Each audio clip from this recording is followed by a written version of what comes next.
వాటిలో ఏమాత్రం భాగస్వామ్యం లేనటువంటి అనేక అంశాలను ముఖ్యమంత్రి గారు ప్రతిపాదిస్తున్నారు. కానీ తెలంగాణ రాష్ట్రం యొక్క నీళ్లు తరలించుకొని పోతా ఉంటే మాట్లాడలేనటువంటి పరిస్థితి ముఖ్యమంత్రిది ఉన్నది. ఎందుకోసం అంటే అక్కడ చంద్రబాబు నాయుడు గారు నదుల అనుసంధానం పేరుతోని బనకచెర్ల రిజర్వాయర్ కడతా ఉన్నాం, మేము పెద్ద బ్యారేజ్ కట్టుకుంటాం, 200 టీఎంసీ నీళ్లు తీసుకుపోతామంటే కూడా ముఖ్యమంత్రి గారు ఏమీ కూడా అనలేనటువంటి పరిస్థితి ఉన్నది. ఎందుకోసం ఇంత వీక్నెస్ ఉన్నది మీకు? ఎందుకు ఇంత అసక్తత ఉన్నది? ఎందుకు తెలంగాణ ప్రజల కోసం మీరు పనిచేస్తలేరు?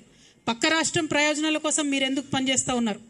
ఆనాడు కేసీఆర్ గారు ముఖ్యమంత్రిగా ఉన్నప్పుడు రివర్ లింకింగ్ ప్రాజెక్ట్ ఏదైతే కేంద్ర ప్రభుత్వం ప్రతిపాదించిందో దాన్ని ఖచ్చితంగా తుపాకులగూడెం బ్యారేజ్ దగ్గర నుండి ప్రారంభించాలని కేసీఆర్ గారు ప్రతిపాదించారు. కానీ ఆనాడు కేంద్రం ఒప్పుకోలే, మేము ఇచ్చంపల్లి దగ్గర పెడతాం రివర్ లింకేజ్ అని చెప్పడం జరిగింది. మరి ఇవాళ ఏ మీటింగ్ కాలేదు, ఏ అపెక్స్ కౌన్సిల్ కలవలేదు, కేంద్ర ప్రభుత్వం రాష్ట్ర ప్రభుత్వంతో చర్చలు జరపలేదు. కేవలం చంద్రబాబు నాయుడు గారి డైరెక్షన్లో ఈ రివర్ లింకేజ్ ప్రాజెక్టు పాయింట్ పోలవరంకు తీసుకొని వెళ్ళడం జరిగింది. పోలవరం నుండి 200 టీఎంసీ గోదావరి నీళ్లను మొత్తం కూడా తీసుకెళ్లిపోతున్నారు. ఇవాళ గోదావరి కావేరీ లింక్ పేరు మీద చెన్నైకి నీళ్ళు ఇవ్వాలని చెప్పేటటువంటి వంక పేరు మీద గోదావరి నది నీళ్లు పర్మనెంట్గా తెలంగాణకు దూరం కాబోతా ఉన్నాయి. మరి అయినా కూడా ముఖ్యమంత్రి గారు మాట్లాడతలేరు. ఇది చాలా దారుణం. ఎల్లుండి జూన్ 2న తెలంగాణ రాష్ట్ర అవతరణ దినోత్సవం నాడు ముఖ్యమంత్రి గారు ఒక స్పష్టమైన ప్రకటన దీని మీద చేయాలి. అపెక్స్ కమిటీ మీటింగ్ ఇమీడియట్గా పిలవాలని చెప్పి డిమాండ్ చేయాలి.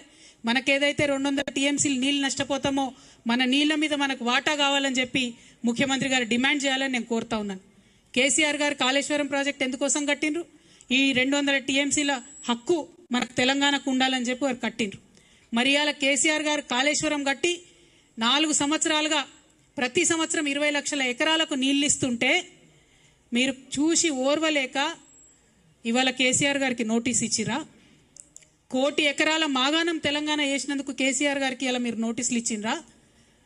రైతులకు రైతు బీమా పేరుతోనే ఆదుకున్నందుకు మీరు నోటీసులు ఇచ్చిండ్రా? రైతు బంధు పేరుతో ఆదుకున్నందుకు మీరు నోటీస్ ఇచ్చిండ్రా? కేసీఆర్ కిట్ ఇచ్చినందుకు నోటీస్ ఇచ్చిండ్రా? తెలంగాణ ప్రజలకు మేలు చేసినందుకు నోటీస్ ఇచ్చిరా? ఎందుకోసం నోటీస్ ఇచ్చిండ్రు? అది అసలు కాళేశ్వరం కమిషనా, కాంగ్రెస్ కమిషనా అని ముఖ్యమంత్రి గారు నేను ప్రశ్నిస్తా ఉన్నాను. ప్రతి తెలంగాణ బిడ్డ కూడా బాధపడతా ఉన్నారు. తెలంగాణ జాతిపిత అయినటువంటి కేసీఆర్ గారి మీద మీరు ఇవాళ నోటీసులు ఇవ్వడం అంటే యావత్తు తెలంగాణకు నోటీసులు ఇచ్చినట్టే అని నేను భావిస్తా ఉన్నాను. ఎందుకోసం ఈ మాట చెప్తా ఉన్నామంటే ఆ బక్కపల్సటి మనిషి ఒకసారి పిడికిలెత్తి బయలుదేరితేనే ఇవాళ తెలంగాణ రాష్ట్రం వచ్చింది. తెలంగాణ రాష్ట్రం వచ్చింది కాబట్టే మీరు ఇవాళ తెలంగాణ రాష్ట్రానికి ముఖ్యమంత్రిగా ఉన్నారు. అది మర్చిపోయి అటువంటి వ్యక్తికే మీరు ఇవాళ నోటీస్ ఇవ్వడం ఎందుకోసం ఇస్తా ఉన్నారు? మొత్తం ఈ నోటీస్ ఏంది, ఈ కమిషన్ ఏంది, ఈ కథ ఏంది? తెలంగాణ జాగృతి సైనికులంతా కూడా యావత్ రాష్ట్రానికి జూన్ 4వ తారీఖు నాడు ఒక మహాధర్నా చేస్తాం. మేము ఆ ధర్నాలు అన్ని కూడా వివరిస్తాం. మీ కుట్ర ఏంది, కాళేశ్వరం ఏంది, ఇవన్నీ కూడా వివరిస్తాం. జూన్ 4వ తారీఖు నాడు ఒక మహాధర్నా చేపట్టబోతా ఉన్నాం ఇందిరా పార్క్ దగ్గర తెలంగాణ జాగృతి తరఫున. ఖచ్చితంగా అక్కడ మొత్తం కూడా మీరు ఎట్లా గుత్తేదారులకు వంత పాడుతున్నారు, ఎట్లా తెలంగాణ రైతాంగాన్ని ఎండబెడుతున్నారు, ఎందుకోసం కాళేశ్వరం ప్రాజెక్టు మీరు వాడతలేరు, ఎందుకు నిర్వీర్యం చేస్తున్నారు, ఈ అంశాలన్నీ కూడా తెలంగాణ ప్రజల ముందు బట్టబయలు చేస్తామని చెప్పి ఈ సందర్భంగా